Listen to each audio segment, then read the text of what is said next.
नमस्कार दोस्तों, आपका समाचार अपना देश के इस क्राइम एपिसोड में स्वागत है।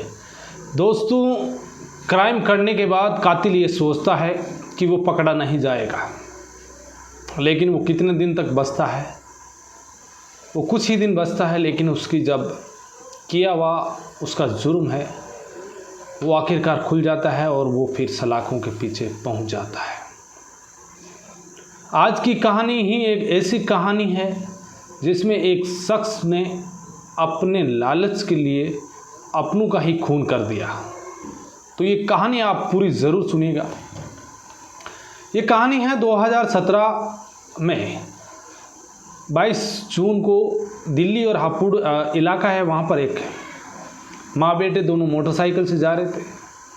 तो अचानक 22 जून को वो अपनी माँ को हॉस्पिटल लेकर पहुँचता है और बोलता है कि सिर में चोट लगी है। अब सिर में चोट लगी है तो एडमिट होती है, लेकिन अगले ही दिन उसकी मौत हो जाती है। अब उसकी माँ की मौत होने के बाद लाता है घर, दाह संस्कार हो जाता है। इसके बाद इसमें पुलिस भी कुछ नहीं करती है। वो बताता है अस्पताल में कि हम जा रहे थे, किसी अननोन गाड़ी ने टक्कर मारी और उसकी माँ की मौत हो गई। अब उसकी मौत हुई 2017 में। अब इसके बाद इस शख्स ने जो है अपनी माँ का इंश्योरेंस क्लेम कर रखा था, तो करीब 25 लाख रुपए उसको मिले। अब मिले 25 लाख रुपए। इसके बाद धीरे धीरे वक्त बीतता गया और 2017 के बाद 8 साल बाद 5 साल बाद 5 साल बाद 2022 आता है। वापस वो उसकी बीवी को लेकर अस्पताल पहुंचता है। अस्पताल पहुंचने के बाद वो कहता है कि इसे डायरिया हो रखा है, बीमार है। अस्पताल में एडमिट होती है। उसके बाद दूसरे दिन उसकी भी मौत हो जाती है। मौत होने के बाद पुलिस को वो बताता है कि ये बीमार थी, कुल मिला के डायरिया हो रखा था। अस्पताल के जो डॉक्टर है वो भी यही बताते हैं। पुलिस के पास FIR वगैरह होती नहीं, उसका डेथ सर्टिफिकेट जारी हो जाता है। अब उसके बाद उससे जो है उसका बीवी का भी उसने जो है इंश्योरेंस करा रखा था। अब इंश्योरेंस करा रखा था तो उसकी जो है करीब 80 लाख का इंश्योरेंस। अब उसके जो है 5 साल में उसके अकाउंट में कुल मिलाकर 25 लाख उसकी माँ के और 80 लाख उसकी बीवी के, 1 करोड़ 5 लाख रुपए 5 साल में उसके आ गए। अब धीरे धीरे वक्त बीतता गया और अचानक ही जो है अब एक महिला 2025 में अप्रैल के महीने में थाने पर पहुंचती है और कहती है कि मुझे मेरे पति से जो है जान को खतरा है। हाँ, इससे पहले अब उसकी पत्नी पहुंचती है, उससे पहले 2025 का साल आता है। अब इस घर में 2 मौतें पहले हो चुकी है। अब तीसरी मौत अब उसके पिता अप्रैल के महीने में। वो कहता है कि मेरठ जा रहा था और कोई गाड़ी मोटरसाइकिल टक्कर मार दी। अब वो उसके पिता को अस्पताल लेकर जाता है। कहता है कि कोई गाड़ी थी जो उसने टक्कर मार दी और मेरे पिता की जो है सर में चोट लगी है, अस्पताल में भर्ती कराया गया। दूसरे दिन उनकी भी मौत हो गई। अब यहाँ पर जो है इधर इसने जो है अपने पिता के नाम कुल 64 पॉलिसी करा रखी थी, बीमा इंश्योरेंस करा रखा था। वहीं इसने जो है इन 8 साल में करीब 3 लोगों की मौत, इधर उसके पिता की 64 इंश्योरेंस बीमा करा रखा है, नॉमिनी खुद है, और इसने महंगी महंगी 4 गाड़ियाँ भी ले ली जिनकी EMI ये खुद भरता है, लेकिन इसने अपने पिता के नाम ली।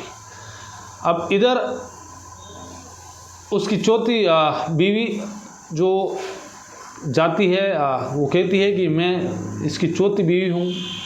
इससे पहले इसकी पहली बीवी की मौत हो चुकी है, लेकिन दूसरी और तीसरी बीवी का पता नहीं, लेकिन मैं चौथी बीवी हूँ और मुझे डर है कि ये जो है मुझे मार डालेगा। पुलिस ने कहा कि कहीं पति पत्नी के बीच लड़ाई होगी, तो उसने कहा कि नहीं, ऐसा नहीं है।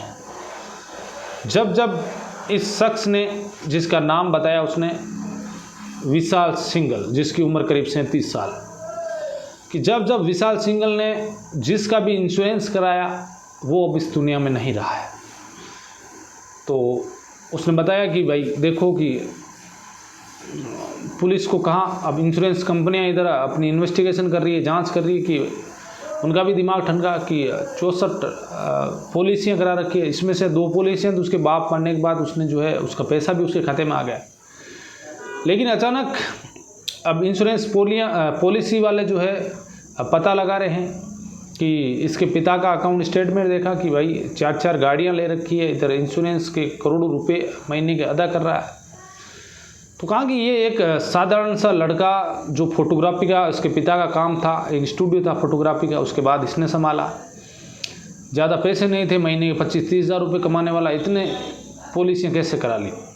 इधर जब पुलिस के पास उसकी बीवी पहुंची तो उन्हें पता लगा कि मेरठ में जो है एक ये बीमा क्लेम करके जो हत्या की जाती है उसके ऊपर एक इन्वेस्टिगेशन स्पेशल टीम बनी हुई है पुलिस की, उसे सूचना दी गई। अब पुलिस आई, अब इन्वेस्टिगेशन शुरू किया। इधर इन्वेस्टिगेशन शुरू किया, उस पत्नी ने जो है बताया कि जब इसने इंश्योरेंस कराया उसके बाद ही जो है मौतें हुई और मैं जो है खुदकिस्मत हूँ। तो उसे बताया कि कैसे खुदकिस्मत हो। तो उसने बताया कि जो मैं घर पर थी और जब इस पिता की जो मेरे ससुर की मौत हुई तो ये इंश्योरेंस कंपनी वाले बार बार घर आ रहे थे और इतने लोग घर आ रहे थे, पूछ रहे थे इससे। तो मैंने इससे पूछा विशाल सिंघल से कि ये लोग क्यों आ रहे हैं इतने लोग। तो उसने कहा कि तुम एक काम करो कि ये लोग जो हैं पॉलिसी वाले हैं, हमें 50-60 करोड़ रुपए मिलेंगे, तो तुम एक काम करो, जो मैं बोलता हूँ वही करना है, नहीं तो बड़ा अंजाम बुरा होगा। और मैंने तुम्हारे भविष्य के लिए भी जो है कुछ अच्छा प्लान कर रखा है, यदि मैं नहीं रहूं तो भी तुम्हें जो है 3 करोड़ रुपए मिलेंगे। अब उसके दिमाग में ये बात घूमी कि आखिरकार ये बीमा इसने इतनी पॉलिसियाँ कराई, इससे पहले जो है उसकी सास की मौत हुई, फिर उसकी फर्स्ट बीवी की मौत हुई, कहीं ना कहीं ये जानबूझकर तो इन लोगों को नहीं मारा है। तो उसने कहा, उसकी बीवी ने, विशाल सिंघल की बीवी ने कहा कि देखो मैं तुम्हारा साथ नहीं देने वाला। दोनों के बीच झगड़ा होता है। इसी बीच वो अपने पिता को फ़ोन करती है, पिता और भाई आते हैं, इसको ले जाते हैं और इसके बाद ये पुलिस के पास पहुंच जाती है। अब पुलिस के पास ये बात पहुंची, इधर इंश्योरेंस कंपनी वाले भी परेशान कि 64 पॉलिसियाँ जिनकी कुल राशि 39 करोड़ रुपए, अब 39 करोड़ रुपए देने हैं, लेकिन कहीं ये फ्रॉडिंग तो नहीं कर रहा है इंश्योरेंस कंपनियों के साथ। इधर मेरठ की जो स्पेशल टीम है वो लग गई। अब पुलिस ने कहा कि चलो एक काम करते हैं, अब इससे ही पूछताछ करते हैं। अब विशाल सिंघल को उठाया, तो विशाल सिंघल उठाकर उससे पूछताछ की गई। अब पूछताछ की गई तो वो फिर खुलासा हुआ। उसने बताया कि 2017 में जो है उसकी माँ की, जब वो कह रहा था कि जब अस्पताल लेकर जब वो कहीं गाड़ी से जा रहे थे मोटरसाइकिल से दिल्ली से हापुड़ के बीच में, तब उनकी किसी गाड़ी ने टक्कर मारी। लेकिन इस शख्स ने खुद ने ही जो अपनी माँ के सर में किसी वजनी चीज़ को मारा और उसके बाद ये अस्पताल लेकर गया। लेकिन उस टाइम भी जो है ये पुलिस से बच गया। पुलिस में इसने कहा कि इसकी माँ जो है किसी अज्ञात गाड़ी की टक्कर मारने के बाद इसकी मौत जो है इसके लग गई और पुलिस ने भी मान लिया। उस टाइम कुछ कार्रवाई नहीं हुई। दूसरी बार इसकी जो बीवी है 2022 में उसे डायरिया हो गया, लेकिन अभी पता चला कि उसने भी जो है उसे स्लो पॉइजन दिया था। कुछ दिनों से लगातार स्लो पॉइजन दे रहा था। उसका भी 80 लाख रुपए का बीमा कराया, लेकिन उसकी भी जो है दूसरे दिन अस्पताल में मौत हो गई। यहाँ पर पुलिस की जो है कुछ कमी भी देखने को मिली कि उन्होंने जो है ये पता नहीं लगाने की कोशिश की कि उस महिला की जो उसकी माँ थी विशाल सिंघल की, क्या वाकई में उसकी जो है रोड एक्सीडेंट में मौत हुई, वो कौन सा वाहन था, ये पता लगाने की कोशिश भी नहीं की गई। इधर अस्पताल प्रशासन ने भी जो है यही माना उसके आधार पर कि भाई ये किसी गाड़ी ने टक्कर मारी, उसके सर में लगी। और पुलिस के बाद जो डॉक्टरों की टीम ने भी उसका कोई इतना ज़्यादा ध्यान नहीं दिया और मौत हो गई थी। इधर बीवी की भी जो है पता चला स्लो पॉइजन से मौत हुई। इधर उसकी बीवी जो चौथी बीवी थी, उसने कहा कि जब मैंने ये पूरा जानकारी जुटाई इस विशाल सिंघल के बारे में, तो मैं चौथी बीवी नहीं 14वीं बीवी हो सकती हूँ। तो इसका मतलब फिर पहली बीवी की चलो मौत हो गई, चौथी बीवी है, 2 वो और 12 बीवियाँ फिर कहाँ हैं? 12 और कुल टोटल 3 ये पहले ही मर्डर हो चुका है। ऐसे शख्स का क्या भरोसा कि इसने उन्हें मार तो नहीं दिया गया। पुलिस ये पता लगाने की कोशिश कर रही है, जो अपने माँ बाप और बीवी को मार सकता है तो क्या आखिर वो 12 बीवियाँ को भी उसने मारा? ये भी अब जांच का विषय है। अब पुलिस उसे जो है इससे पूरी कोशिश कर रही है। इसने जो है 4 महंगी गाड़ियाँ खरीदी, टोयोटो, निसान, एक रॉयल एनफील्ड। ये सारी गाड़ियाँ अपने बाप के नाम से ली उसने कि उसका जो है मरने के बाद ये सारा जो है गाड़ियों की EMI उसे चुकानी नहीं पड़ेगी, सारा माफ़ हो जाएगा, लोन वगैरह। तो एक सातिर अपराधी कहें, एक कलयुगी बेटा कहें, एक ऐसा इंसान जिसने अपनों का ही जो है पैसों के लालच में आकर अपनी माँ, अपनी बीवी और अपने पिता का कत्ल किया, एक इंश्योरेंस के लिए, जिसके मुंह पर ये खून लग गया कि अब ऐसे पैसे कमाने हैं। तो कितना एक बड़ा दिमाग लगाया इस विशाल सिंघल ने। लेकिन ये तो उसकी चौथी बीवी और फिर इंश्योरेंस कंपनियों ने भी जो है जानकारी जुटाने की कोशिश की, लेकिन चौथी बीवी जिसकी जान बच गई, वो खुदा किस्मत, उसका किस्मत अच्छा था कि वो बच गई, वरना उसकी भी क्या पता, 3 करोड़ का बीमा करा रखा था, उसकी भी कब मौत हो जाती ये भी नहीं पता चलता।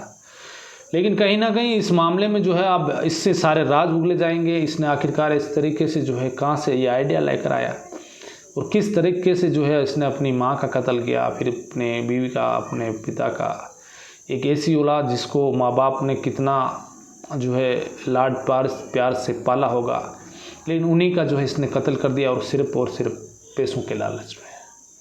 तो आज की कहानी बड़ी हैरान कर देने वाली कहानी थी। तो आप सावधान रहिए, अलर्ट रहिए, क्राइम से बचिए। फिर किसी कहानी में आपसे मुलाकात होगी, तब तक के लिए जय हिंद।